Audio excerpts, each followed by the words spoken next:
Good evening and welcome. This is the special school committee meeting for the Greenfield Public Schools, Thursday, December 17, 2020 at 6 p.m. This meeting is being held fully remotely in accordance with the Governor of Massachusetts March 12, 2020 order suspending certain provisions of the open meeting law, GLC 30A, Section 20. We'll go right into a roll call, please. Member Johnson-Musad? Absolutely. Member Karen? Here. Member Hollins? Here. Vice Chair Ekstrom? Sorry for going Here. out of order. Member Johnson-Musad, I am here. Chair Prietti? Here. Member Wall? Here. Mayor Wiedegardner? Here. We are all here. Wonderful. Thank you. I call the meeting to order at 6:01 p.m. We will go right into the public comment section of the meeting. And the way that we handle this is please put your name into the chat box of the meeting if you're on the WebEx, indicating you'd like to make a public comment, and we'll call on you in the order those are received. And if you're unable to do that because you're on the phone or any other reason, we will take a moment after the chat box public comments to hear comments from anyone who is unable to put their name there. I'm not seeing anyone indicating a public comment. Member Johnson-Musad, do you see anyone? I do not. We'll do one last call for public comment through the chat.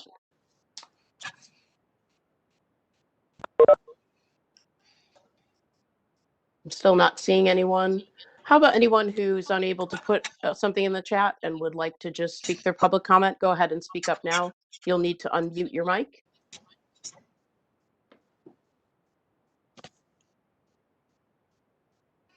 Still not hearing from anyone. We'll do one more call, unmute, and indicate you'd like to speak.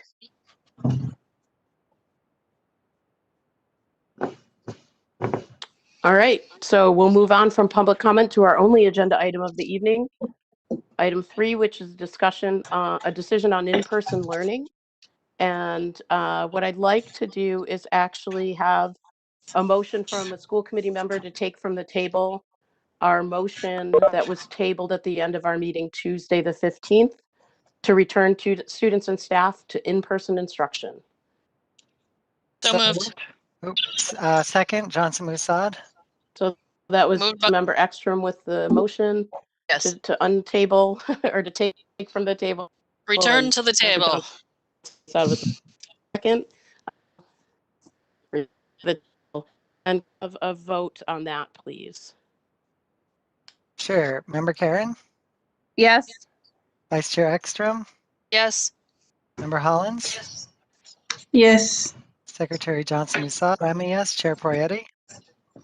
Yes. Member Wall? Yes. Mayor Wiedegardner? Yes. Motion carries.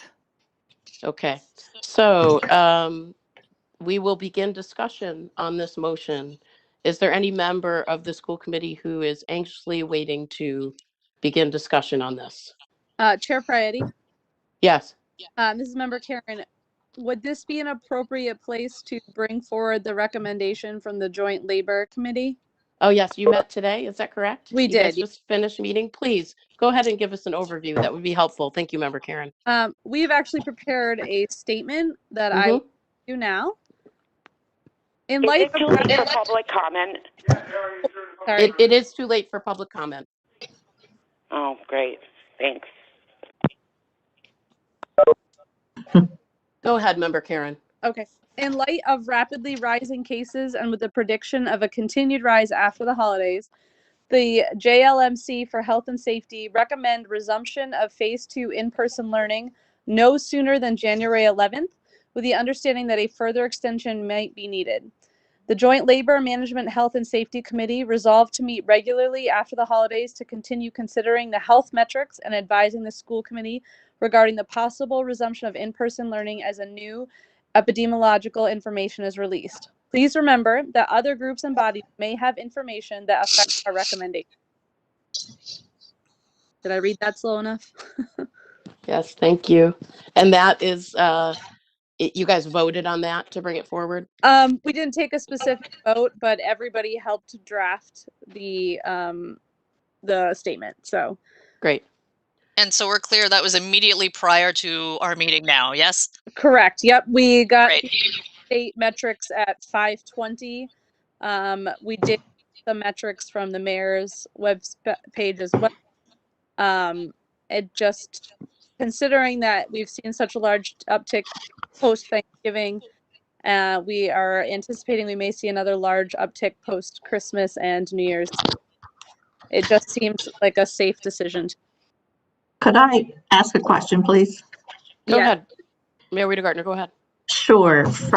For those on the call who may not know who the joint committee is, and why they would be making this recommendation, I wonder if you might explain, and also explain who was in attendance at your meeting this afternoon to help you come to that decision. I mean, I don't know if you had some other entity from the city of Greenfield. We did not have the Board of Health, although they have been invited to each of the meetings.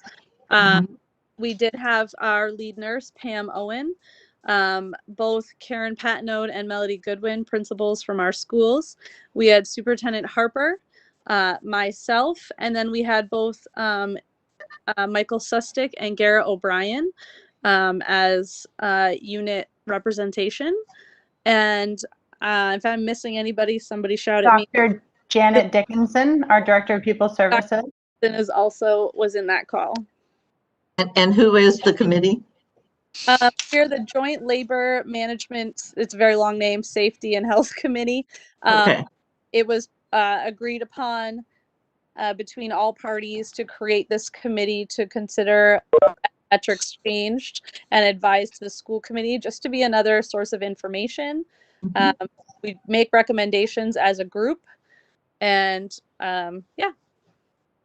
Member Karen, could I add something further to your response to the mayor's question? Sure.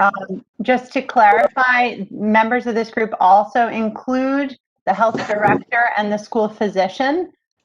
We regularly solicit their input and consider any actions, including votes of the Board of Health or advice or written recommendations from any members that cannot participate.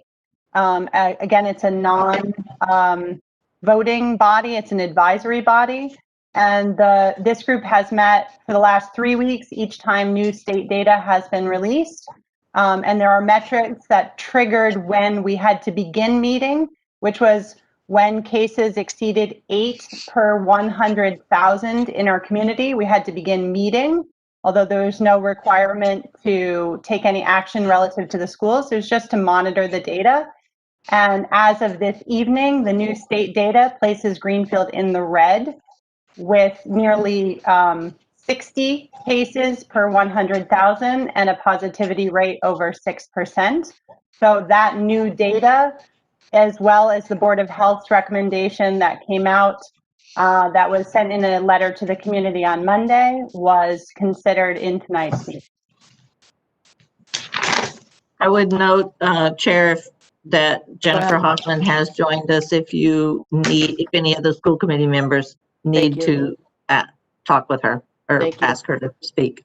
I do see Member Ekstrom, and I appreciate Director Hoffman being on the line with us, and we may have questions for her. So I appreciate the attendance.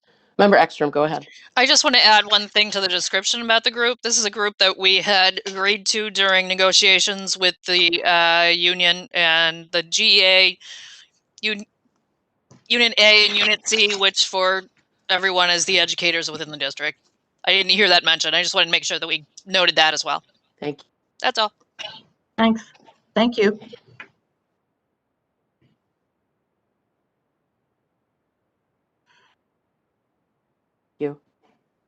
And I would certainly open it up,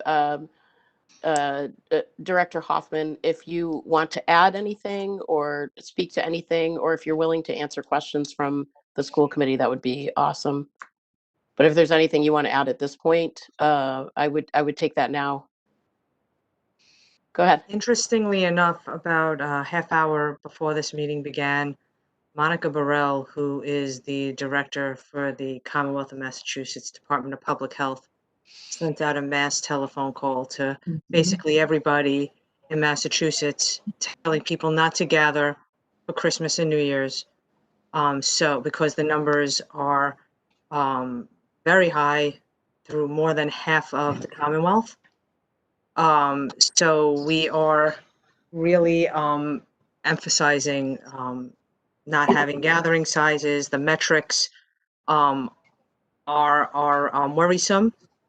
When I met with the board last weekend, the board felt last week that the metrics were something to be considered, and they're even higher 6 days or 5 days later.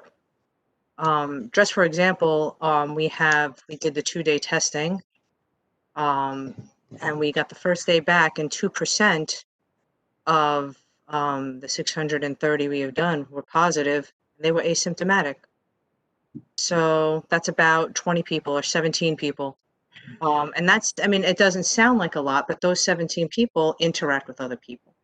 So the decisions that were made by my board, the decisions that were made in the city with the mayor to, limit access is because we're trying to stop the spread in the Commonwealth.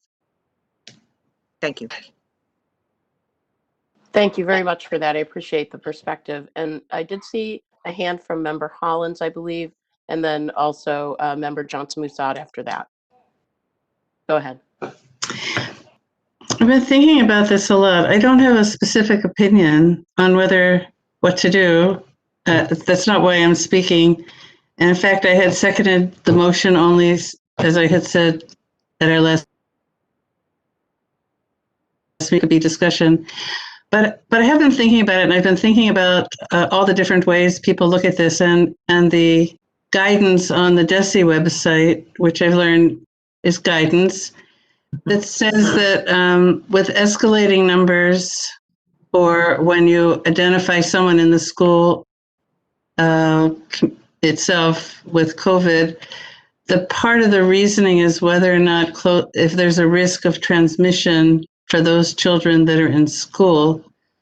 And I've been thinking how reasonable it is to consider that in the discussion, because as was discussed at the meeting last week, which may not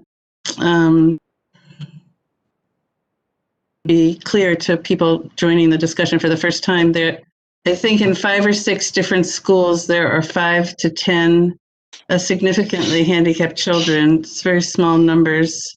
And I do think it's worth it when people are discussing this, looking at it from different points of view, whether or not the 5 or 6 children in school are at increased risk of transmission when we have school. I'm not saying they aren't. I'm just saying I think it's an interesting way to look at it in terms of closing schools. And the other thing that occurred to me is I don't know how it would happen if some of the schools were open with staff and the virtual, all of our instructional personnel have 180-day contracts for teaching, instructing, and I was unclear how that would happen if some people are asked to teach on certain days and other people are asked not to teach on certain days. How do we work that out with 180-day contracts? That was the other thought I had. Thank you. Thank you, Member Hollins. Director Hoffman, do you want to respond to that? I know there are limited students in the classrooms. I know there's also teachers in the classrooms. I also know that, I don't know personally, but I am concerned about these students who have special needs being able to keep their face masks on. And once there is coughing, sneezing, body fluids, I get more concerned about that. I get concerned about, or thought process is keeping things clean and in between if there are body fluids around. So I'm not saying, yes, there are limited students, but there's also adults and children, that are there. We don't know where everyone's been. And there's also fluids that can be or possibly be transmitted. So you have to use caution. Thank you. Thank you for that. And Member Johnson Musad, I know you had a comment, and then we'll go to Member Ekstrom. Yes, I think that the motion that we've brought back on the table was put forward originally, I think, primarily for discussion purposes. And I'm wondering if Member Ekstrom would consider withdrawing the motion and if we would make a new motion to follow the guidance of the Joint Labor Management Committee.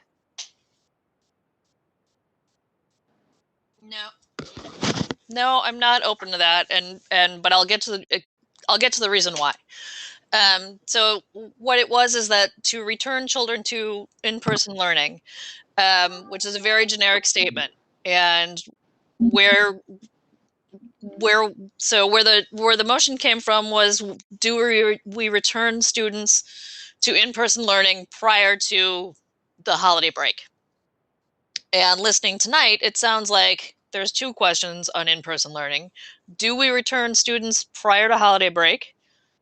And when is it that we would return students to in-person learning post-holiday break? Does that make sense to everyone?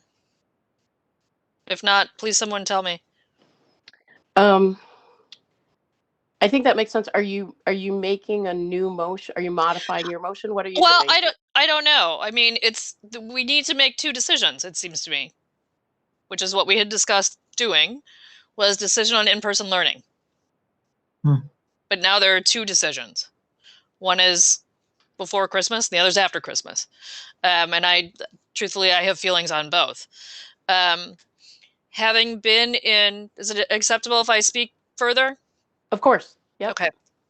So having been in the negotiations with the unions and serving as the representative for the school committee with Member Johnson Musad and Member Wall, what I know is that we have to give teachers and educators, I don't have it written down somewhere, but it's between 3 to 4 days. We started we started at 5, and then we sort of met somewhere in the middle.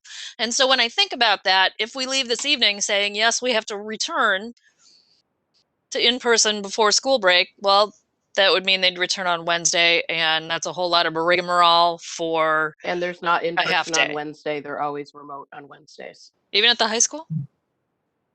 I don't know. So at any rate, and Superintendent Harper, can you clarify? Are they remote at the high school also? on Wednesdays? In person. They're in person. Okay. Thank you. Yeah. And I think that, and the reason that was done was because it isn't easy for someone to move as an educator to move from being at their home to the classroom. You sort of have to redo everything. And so whatever the amount of time was that we agreed to was reasonable. And there wasn't a reason that we would say, no, you don't get to have any time. So that being said, I don't think it would be wise for us to return to school return to in-person learning pre-December break.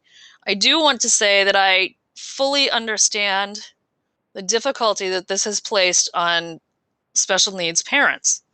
They had kids that were struggling and have been unable to access their education since March. And now they've had all of a whole week and a half. And from everything that I've sort of heard, we're seeing real strives in their children and real changes in their sort of behaviors at home because they were interacting with others. And so there was some real value. The other piece of that being that we are doing special education evaluations right now, and those have to be done in person, and we can't do them in person outside because obviously it's cold. But so now do we do in person? And that was happening. And now that we've closed, that we're saying, no, we're not going back to in-person until January. How is it that those would continue to be done? Would we say it's okay for someone to come in for in-person if they're having evaluations done? One person goes in, one person comes out. I don't know. That's a different question. As far as returning December 11th, Katie, that's what you said? January. January 11th. Yes, January 11th. January 11. Excuse me. I actually don't think that that's a bad idea. I think that 10 days after New Year's Eve, 11 days, that sounds pretty reasonable. Anyone who's going to get anything theoretically would show by then. That being said, we do have people who teach from the schools, and there is a part of me that says if we're going to not allow in-person teaching or in-person learning because we're concerned about people being able to contract COVID from that, and knowing what's happened since Thanksgiving, it seems to me that we should actually close the buildings and just say, look, buildings are closed, principals stay home, administrators stay home, everybody stay home, because we want to be sure. We don't want to tax anyone. We don't, all of those things. And Jordana, you'll have to clarify a little bit what that would mean. Doesn't mean custodians still have to show up. I don't know any of those things, but that sort of is what leads me to that decision. So those are my thoughts, everyone. And I will sit back and listen from here on out, I expect. Thank you. And I have to apologize. I have a singing son, so I keep muting, and it's incredibly distracting. And I've lost track also of who might have been planning to speak next. So if no one minds, we'll start that over. I actually would like to hear from the superintendent. I think Member Ekstrom has brought up several things that kind of are central to the whole conversation of what does it really look like to be shut down through the holidays to potentially January 11th. So Superintendent Harper, if you could talk a little bit about that piece and the questions that Member Ekstrom asked, that would be super helpful. Yeah, so first of all, I think we should all hear the singing. I thought that sounded great. So yeah, I just want to, not having been at the previous meeting, I might like to start just generally by talking a little bit about the thinking. I, like others, am tasked with keeping students safe primarily and looking after the welfare of staff and reporting to the school committee.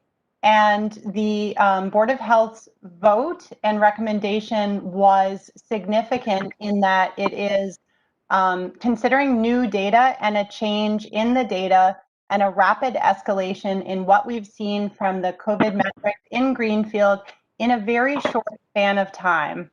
I want to start by saying that I fully support the value of in-person education for our students. I have been before this committee many times championing the importance of this as a civil right for our special education students and as an equity measure. And our Remote Plus plan has many layers beyond this, which I was a chief author in writing because I fully believe in the importance of that. So everything that I'm going to say tonight is not at all to detract from the importance of that, the difficulty for parents who are trying to support students with sometimes profound disabilities and complex medical conditions and other situations. It is extremely challenging, and many of you have been without significant educational services for some period of time. And I absolutely want to acknowledge that our goal and efforts around the clock since March have been to bring these students back. And unfortunately, we cannot wave a wand. I'm sure people wish it had happened sooner, or we can't even discuss all of it in public because of the laws around negotiations and some of the other pieces of that and the preparation and the regulations. So I'm going to leave that aside, except to say we fully agree that this is important and essential when it is safe to do so. And when I think about my responsibility personally as the person hired to implement the committee's decision and look after the students and staff of our district, and following policy, the welfare of our students at the end of the day is the most important thing. So if I am sitting here advocating for the students who are served by in-person learning, I also have to consider the risk to those students from in-person learning. On Friday evening, when we last met with the Joint Labor Safety Management team, I posed a question to our school physician, Dr. Jennifer Schott, and I asked her, can you talk about the risk to students who may have complex medical conditions, leaving aside staff for a moment, just speaking about students who are in person and what their risks look like. And she said two things. One, students generally get COVID at a lower rate than adults. And two, for students who have other factors, including complex medical conditions, their risk of a very serious episode of COVID is much greater. And for those students who do within that population get COVID, the potential for it to be very serious is significantly higher. And that was last Friday, and we still continued to monitor data because it was prior to the closing of municipal buildings and the Board of Health recommendation. So that's just generally speaking, we want to understand that it is a complex decision. We recognize that there are many unpopular decisions, but ultimately the Board of Health's recommendation was very clear, and it is consistent with other municipal buildings that are following precautions at this time. I think member Ekstrom asked a number of questions. I'm not sure I can answer all of them from memory right now. One of them was about evaluations, and we just talked about this in our meeting, in the last half hour ago. The Board of Health recommendations, as I understand them, and I asked Director Hoffman to clarify, is about phase 2, meaning these are the students in person in classrooms, and the letter referenced phase 2. Member Ekstrom, you'll recall that we specifically negotiated a separate phase that allowed us to do in-person evaluations. And we did that recognizing that at some point in the future, which looks like now, we might have to roll back, but we didn't want to eliminate the ability to do some in-person testing. So what I can say, and I can ask Director Hoffman to clarify, but my understanding is that the Board of Health vote pertains only to phase 2 in-person services. Now, there was a blizzard today. No, I don't know that anybody wants to sit outside and do an evaluation in a snowstorm, but that is a separate question than whether it's a health risk.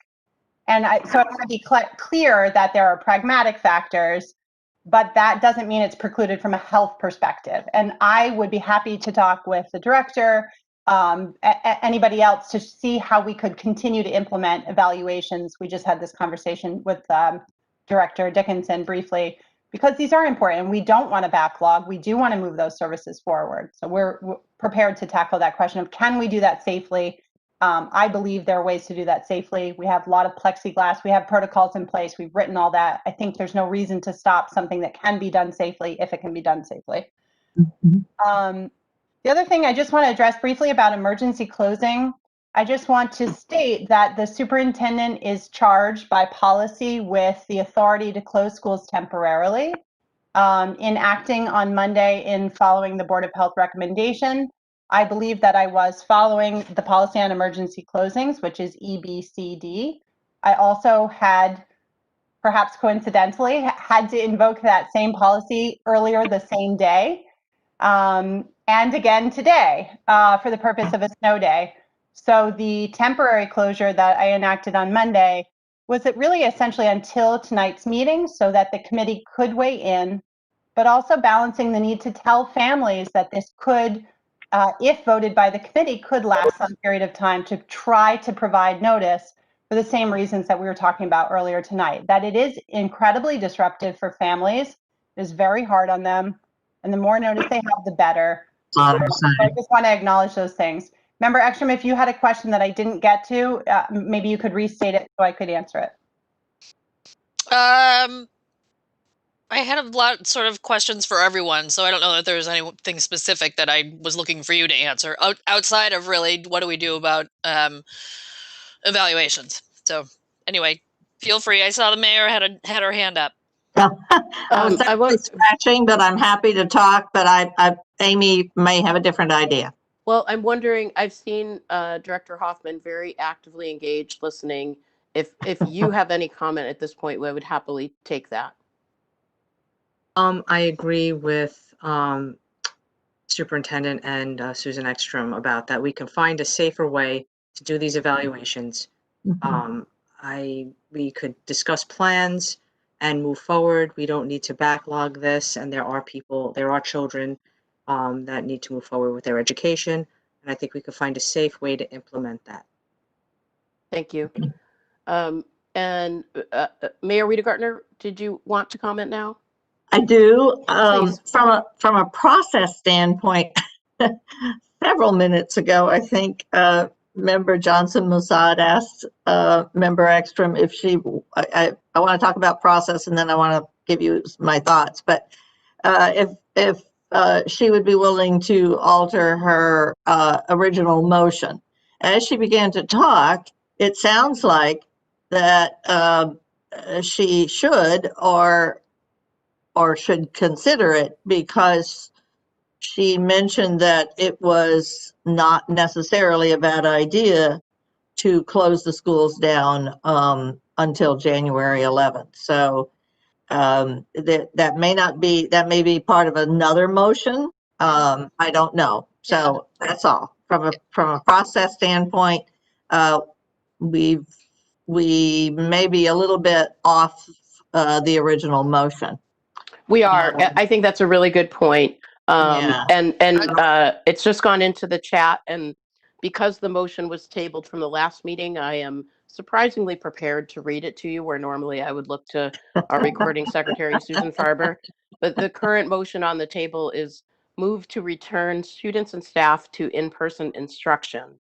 I think what would likely make sense at this point is to actually move to a vote on that motion and then look to put a different motion forward. Mhm. Do you see what I mean? Because this motion does I do. seem, I think you were saying out of date, perhaps, or yes. So Yeah. if Things there's no, change fast. if there's no Or further to it. discussion under this one, we can move to vote on it and then put forward a different motion now that we have some additional information. I Does will that pull work? it.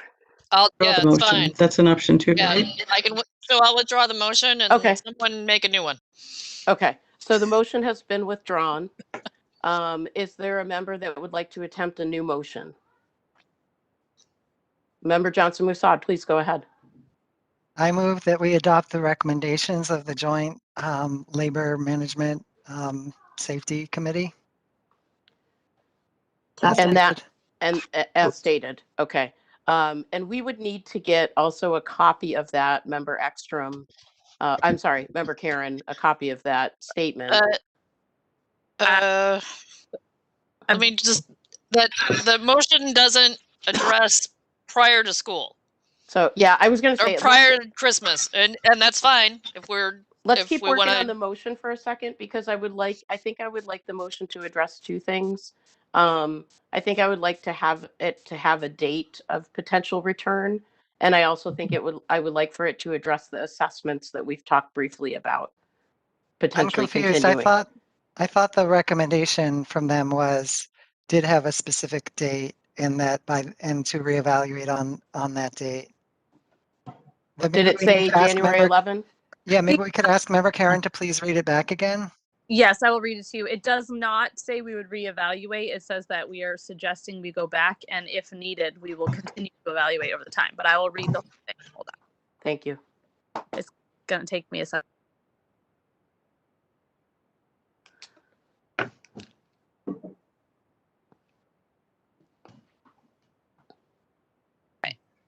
In light of rapidly rising cases and with the prediction of a continued rise after the holidays, the JLMC for Health and Safety recommend resumption of Phase 2 in-person learning no sooner than January 11th, with the understanding that a further extension might be needed. The Joint Labor Management Health and Safety Committee resolved to meet regularly after the holidays to continue considering the health metrics and advising the school committee regarding the possible resumption of in-person learning as new epidemiological information is released. Please remember that other groups and bodies may have information that affects our recommendations. Thank you. So the motion was to, Member Johnson Musad, could you say it again? Yep, the motion was to adopt the recommendation of the Joint Committee. And based on what we've heard, does that motion have a second? Well, what's the motion? It's just the first, I think the motion is just the first sentence, yes? To adopt the recommendations of the joint committee. And so what are the recommendations of the joint committee We then? need a second before we can discuss. Second. Okay, and let's move to discussion. So that was Member Johnson Musad with the motion, Member Ekstrom with the second, and let's discuss. Go ahead, Member Ekstrom, and then we'll take others. Why don't I speak to it since I made the motion? Is that all right? Sure, go ahead. Just, it sounded like this group reviewed the facts, had a robust discussion. It sounds like there's agreement on the committee that the January 11th date makes sense. So that's why I wanted to support their recommendation. Sure, thank you. Other discussion. Yeah, me, sorry. My only, I guess my point is we should get whatever the recommendation is should be included in the motion. That's my only point. As opposed to, we're gonna. I would. Maybe I could amend the motion. So how about I move that we resume phase 2 in-person learning no sooner than January 11th, with the understanding that a further extension might be needed. Second. You can continue to just check it if you want for the next 10 to 15 minutes. Okay, Mayor. Make it a roast. Yes, sorry. Okay. I wish it were a troublesome dog, but it's just a troublesome husband. I don't know. Sounds like he's cooking something good. Okay. So we were working on, I believe at this point it would be a friendly amendment to the original motion, which was to adopt the recommendations of the joint committee. And there's a request or a potential request to adopt the recommendations of the joint committee and resume in-person learning. And was there a date? What was the next piece of that? The motion, let me just withdraw the prior motion and put forward a new motion. Okay. I move that we resume phase 2 in-person learning no sooner than January 11th, with the understanding that a further extension might be needed. Okay. Is there a second to that? Second. Member Karen. That was Member Karen with the second and the mayor with the second. Okay, and let's move to discussion. This is Member Karen. I have a quick go ahead, please. comment. One of the reasons that I really thought, I mean, other than the clear indication that things are rapidly rising, is that I thought January 11th was a good idea, is that while we may be able to maintain safety measures for those 6 kids in each building or whatever the number is, if we are unsure that we can do that and we put them in and then a case down, these kids are going in and out, and these kids are one of our most vulnerable populations, and often, not for every child, but often that means a really strong consistency, and pulling them in and out seems worse than taking a little bit of time to be sure we're all ready to go. That's sort of why I also thought about the extra week, as well as all of the other reasons, but it was another piece of this transitional time is really difficult for these people. An important point. Thank you, Member Karen. I'm wondering if our motion should include the stipulation that when we're talking about in-person learning, we're not talking about all students, but the students in, is it phase 2? Yes. Is that right? I think the motion includes phase 2. Oh, does it? Okay. Thank you. Okay, and Susan Farber just, yes, it does include phase 2. Thank you. Okay. I've still got singing going on, just in case we were wondering. Member Hollins, did you have a comment?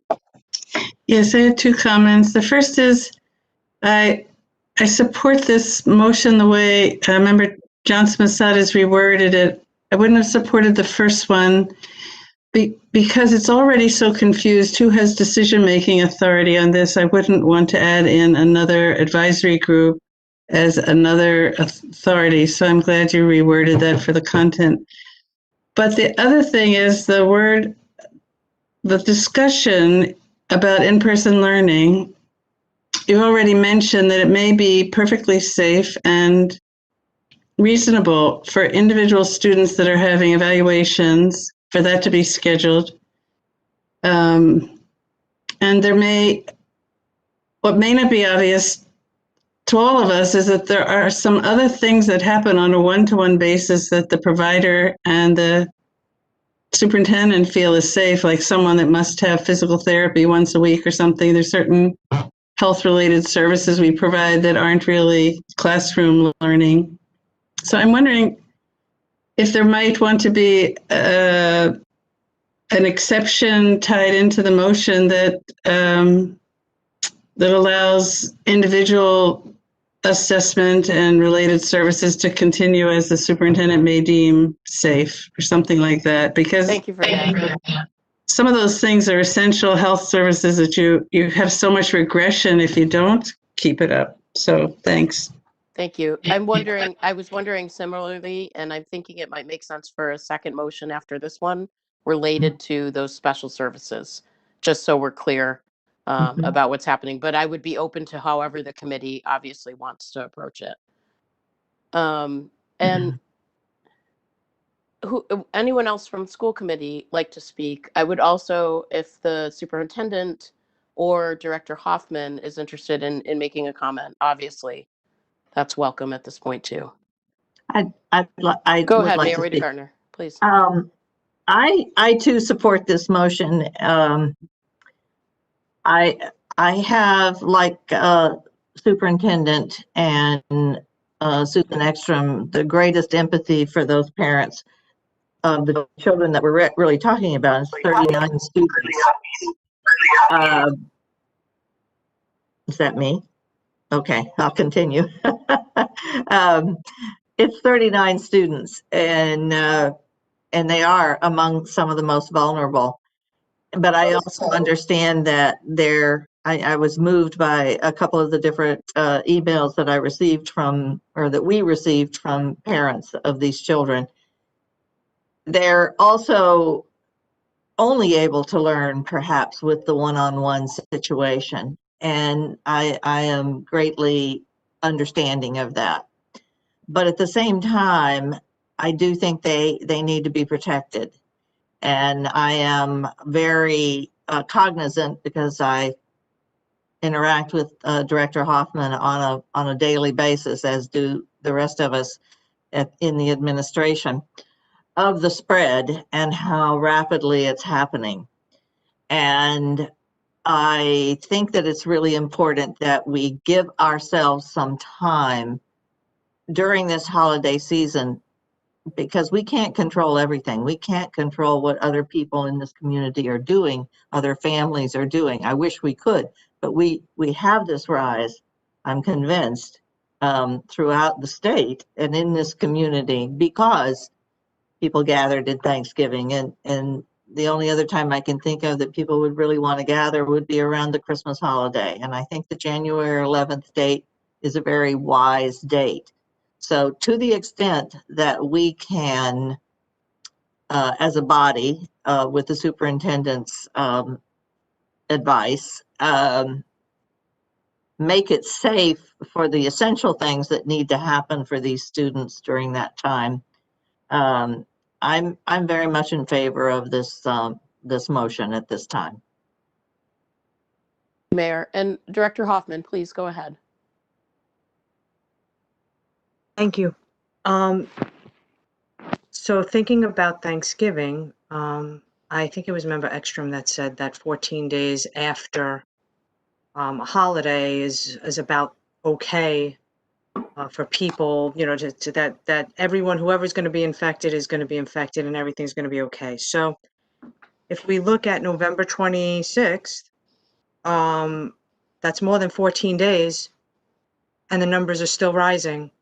And the reason why is because that initial tier affected the second tier, which affected the third tier. So I'm looking ahead, and January 1st, you know, 11 days later is January 11th, but, you know, we're still 3 weeks out from Thanksgiving with a rise. And I could only imagine what's going to happen for Christmas and New Year's. Like I said, for the lead person for the Massachusetts Department of Public Health to make a mass phone call across the Commonwealth, there is great concern amongst many public health offices about the spread. So we're not just thinking about that initial gathering, we're thinking of the ripple effect. I can't make a decision without my board, but I really want everyone to be mindful. I definitely feel for the parents. My best friend has a child with special needs. He's my godson. I understand, and I know how transitions are very, very difficult, and I feel. But I also know that it's not 14 days. I know, sorry, there's the cat. But I do know Obligatory that it cat could be restraint. longer, and I don't want to have everyone be stuck on January 11th and then it's January 20th. And so I really think that that should be a moving target and look at the metrics as they fall. Thank you. Someone was going to speak. Who was that? Go Me, ahead. Member Ekstrom, Ekstrom, as please. always. I think that we sort of, I think we understand that. That's hence the part that says further extension may be needed, and that's, you know, if it's needed, it's needed, and we'll cross that bridge when we get to it. The hard part about right now is that we had people in schools and had to take them out after a week and a half. I don't think it's a difficult decision if people are home already and we say, you know what, it's going to be a little bit longer. That's a different ball game. So I agree with you absolutely, but and no one's going to like me for saying this, but as the mayor pointed out, when we do testing, we are going to find more people who have COVID. Yeah. So it was basically a guarantee it was going to go up. I mean, which neither here nor there, but we knew it was going to go up because we had more testing done. Right. But I do want to say, so while we're talking about this, and since I get to have the floor, my other superintendent, part of my question was, is it that we could, or would it be wise to just completely close the buildings until the 11th? And is that just to ensure that nothing is floating around in there? Whether people know that they've been infected or not. I don't know that it's appropriate or that it's even something we can do, but that was one of my questions. So would you care for me to respond, member? Yeah, absolutely. Go ahead. Chair, if you want to go to other members, that's fine too. Go ahead. I can answer that question from a couple different perspectives. The first is that the Board of Health vote, as I understand it, applies to phase 2 in-person learning. So sitting here tonight, don't have, I'm not aware of a Board of Health recommendation regarding staff. One thing that this committee might consider asking is when the board next convenes to weigh in on that, or we could ask our school physician, our lead nurse. We certainly discussed this tonight when we met. I can say that all teachers that come in to teach using the classroom are doing so voluntarily, meaning they are advised that those classrooms do not all have HVAC air quality testing. We prioritize the room where students were. They don't all have HEPA filters. In fact, most of them do not. We told them clearly that if you have any health and safety concerns, you should teach from home because your exposure is the least when you are not in another building with other people. So they're coming in on a voluntary basis, but that doesn't mean that asymptomatic individuals are not, even though they're assuming the risk voluntarily, it doesn't mean they might not be contributing to the spread. So could we take that action? Yes, we could, but I'm not sure that I have the authority to make that decision.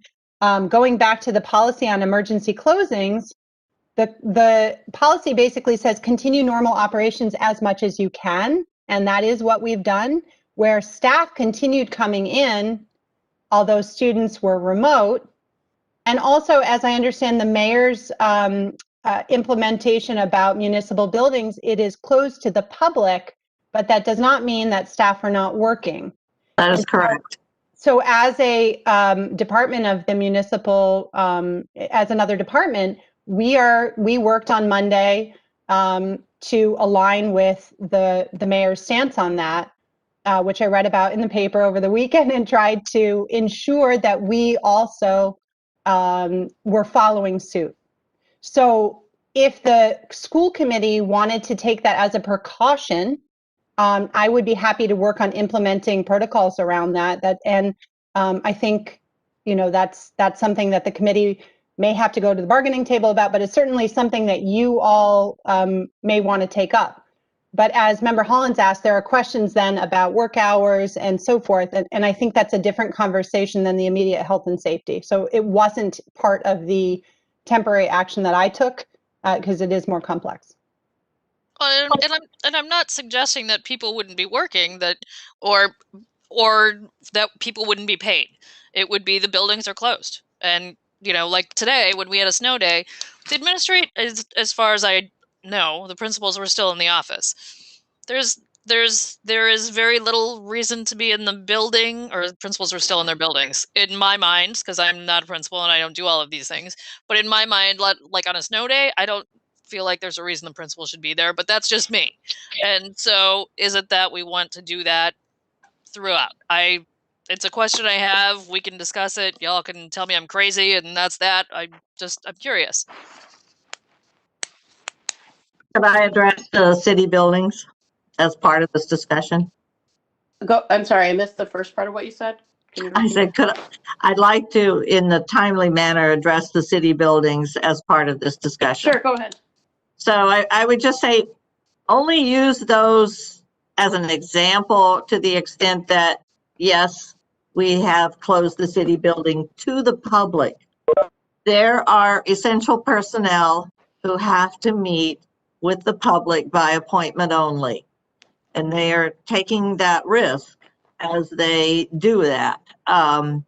So it's not an apples and apples situation per se. And I'm not saying, I just think the education environment is different, and the tasks that need to be done by the people that we consider is essential is different from the tasks that have to be, that education environments have to be concerned with. So yes, we did close the buildings to the public, and we could certainly use that as a context, but it isn't an apples and apples situation. I would rather we discuss what's important for the students, what's important for their children, and separate that out from what the city did with the city buildings. Thank you, Mayor. I think that's an important differentiation. I appreciate that. And I saw the superintendent nodding with you. Do you want to add something, Superintendent Harper? No, just I fully agree. As an example of a way that we aligned is at the central office, we notified people that it would be by appointment only as opposed to walk-in hours to the general public. So there are some ways that we have similarities, and in those ways we're trying to align, and there are significant differences, as you noted. So I agree. Thank you. Further discussion on this? I think we might be at a voting point. Let's go ahead and take a roll call vote. Member Johnson-Musad, please.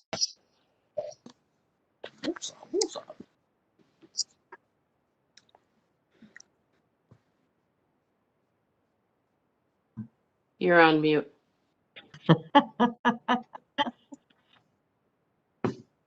You're still on mute. I thought you were telling Member Karen she was on mute. I'm like, Member Karen, get off of the mute. Okay, Bueller? No, Member Karen? Yeah. Vice Chair Ekstrom? Yes. Member Hollins? Yes. Secretary Johnson, I'm a yes. Chair Poyetti? I abstain.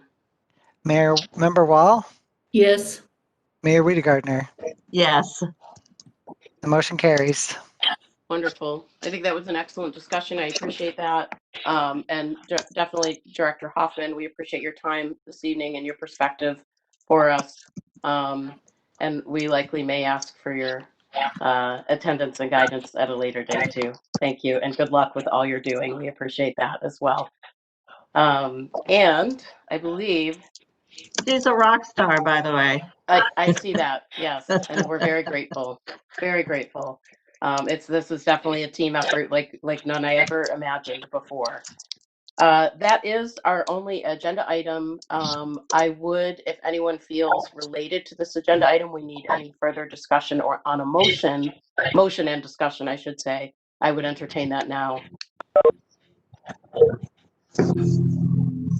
Do we In need that to case- address the special needs evaluations piece, or has that been Assessments. addressed? Yes.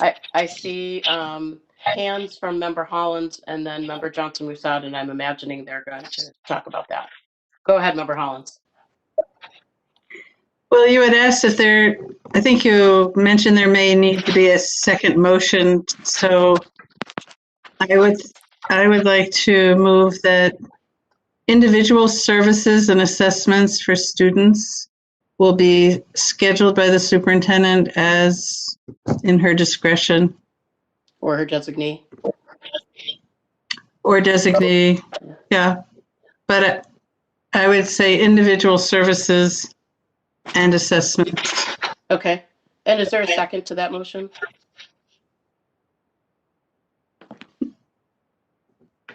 Really? No Second. Second. I think that. Ekstrom, second. Sorry, I was on mute. As a second. Okay, let's discuss. Member Johnson Musad, you have your hand up, and then the Yeah, superintendent. I was going to ask the superintendent what would happen in the absence of a motion from the committee on this. My picture is that since we have voted about resuming phase 2 no sooner than January 11th, but I think that some of these services were included in phase 1. So we actually anticipated something similar like this happening in our creation of the phases, in that we, during negotiations, when it became clear that phase 2 wasn't going to begin in September, we initiated a phase 1A, which allowed for evaluations and services, as well as some extracurricular activities, essentially. So not the classroom participation, but some evaluation and services, which is what we're talking about in this motion. And so if phase 2 is rolled back, but nothing else happened, then phase 1A, which is what in-person evaluation and services, would be allowed to continue. It's just there's some weather permitting, and I would need to work with the health director around some of the modifications on that. So I have enough information to continue working to modify those tentative agreements that we already have and to continue evaluations and services. If you'd like to take a vote on this, that's fine as well, but that is our intention, that those continue to the greatest extent possible. So however you want to proceed with it, that's our intention, and I don't have any information at this moment prohibiting that. Thank you. Member Ekstrom. So can you speak to a little bit about what the parameters were for evaluations and assessments in phase 1A? Because some of that, a large part of that was that they had to be conducted outside. And there's not really a weather permitting anymore. So what would have to be done to ensure that we could continue inside? That's my question.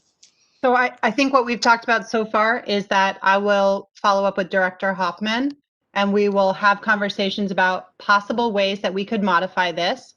I think I'd rather not sort of guess on live TV. I think I might rather discuss with her recommendations for modifying this and then come back to the committee. But the idea would be to make modifications with airflow, proper precaution, PPE, et cetera, such that the health director and board of health feel that we can safely accomplish evaluations and services, which I think was Member Holland's motion. And that is consistent with our protocols. It would just need to be adapted somewhat. Could I clarify that my motion didn't say anything about phase 1, 2, or 3 at all? And My question was what would happen. it should be at their discretion. Member Hollins, I think this is in response to my questioning, which was essentially what would happen if we didn't make this motion, which sounds very much like what would happen if we didn't make the motion is what you're recommending we vote on tonight. So am I hearing a request to withdraw the motion? No? I'm fine either way. It doesn't sound like it gets in the way for the superintendent for us to vote on this motion. Okay. That's what I heard as well. Further discussion. So let's take a vote. Member Karen? Yeah. I Did, think that was a yes. was that a yes? Okay. Member Vice Chair Ekstrom? Yes. Member Hollins? Yes. Secretary Johnson Musad, I'm a yes. Chair Poyetti? I abstain. Member Wall? Yes. Mayor Wiedegardner? Yes. Motion carries. Wonderful. I think we've addressed this pretty fully.